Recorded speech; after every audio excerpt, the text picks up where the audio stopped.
Bienvenue sur Comme3Com, une production du blog wowcommec'estbeau.fr. Aujourd'hui, on va se pencher sur quelque chose un peu mystérieux qui influence pas mal la façon dont l'info circule en ligne. On appelle ça le dark social. Exactement.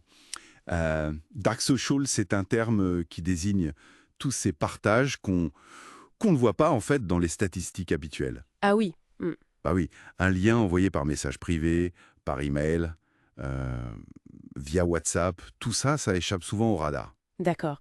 Et pourtant, j'ai cru comprendre que ça représente une part énorme des partages. J'ai vu passer des chiffres, 84%, Ah oui, 84%, c'est énorme. c'est gigantesque. Pourquoi c'est si important de s'y intéresser alors? Ben, c'est important parce que ça fausse complètement la perception de ce qui marche ou ce qui ne marche pas. Comment ça? Imaginez, vous pensez qu'un contenu ne prend pas parce que les chiffres publics sont bas. Oui. Alors qu'en réalité, il est peut-être partagé massivement en privé. Ah, d'accord. Et du coup, on peut prendre de mauvaises décisions, Exactement. On arrête un truc qui fonctionnait très bien, mais discrètement. d'accord, je vois. C'est un peu comme nous voir que la partie émergée de l'iceberg, quoi. C'est tout à fait ça. Et qu'est-ce qui explique cette montée en puissance des partages privés d'ailleurs? Bonne question. Il y a plusieurs raisons en fait. Déjà, les habitudes changent. Les gens, ils se tournent de plus en plus vers les messageries privées. WhatsApp, Messenger. Oui, voilà. Ça compte des milliards d'utilisateurs quand même. Mhm. Et puis il y a aussi une certaine méfiance peut-être vis-à-vis des plateformes publiques. Un besoin de plus d'intimité? C'est ça. Un désir de partager avec des personnes choisies sans le jugement extérieur. Oui, logique. Et puis, bon, faut dire qu'une recommandation d'un ami en privé, bah, ça a beaucoup plus de poids. Ah oui, la confiance, ça joue énormément. La confiance est au cœur de tout ça. Et j'imagine qu'on ne partage pas de la même façon selon les générations, hein. Tout à fait. Les habitudes sont assez marquées. Par exemple? Bah, les baby-boomers, ils utilisent encore beaucoup l'email pour ça. Ah oui, Oui.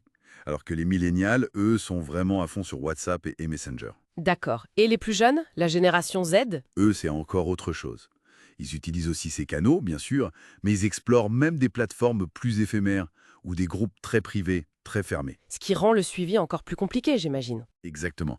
Chaque génération a ses préférences pour ces échanges discrets. C'est fascinant de voir ces différences.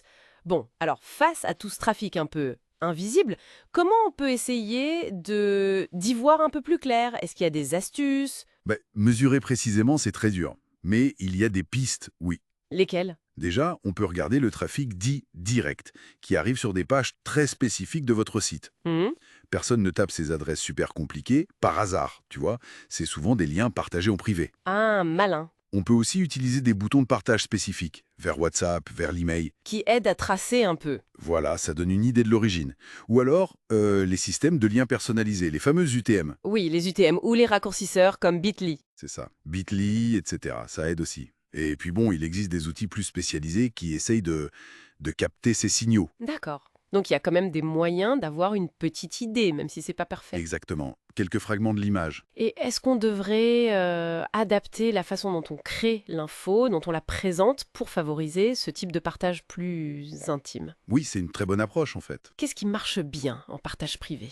Alors, les contenus vraiment utiles, genre guides, tutos, ça circule bien. Mhm. Tout ce qui est émotionnel aussi.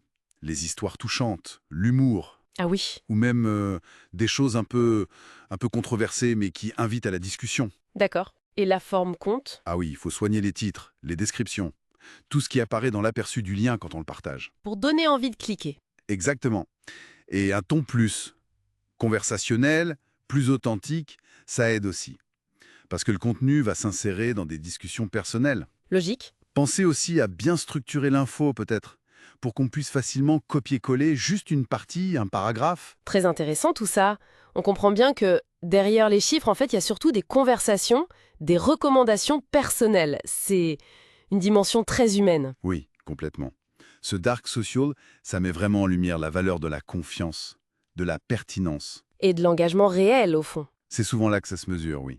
L'engagement profond. Merci beaucoup pour cet éclairage. Voilà qui donne vraiment matière à réfléchir sur cette face cachée de nos partages en ligne. Le point à retenir, c'est peut-être de se demander, au-delà des clics qu'on voit, quelle conversation notre contenu suscite-t-il vraiment, en privé? Excellente question pour terminer. Rendez-vous au prochain épisode.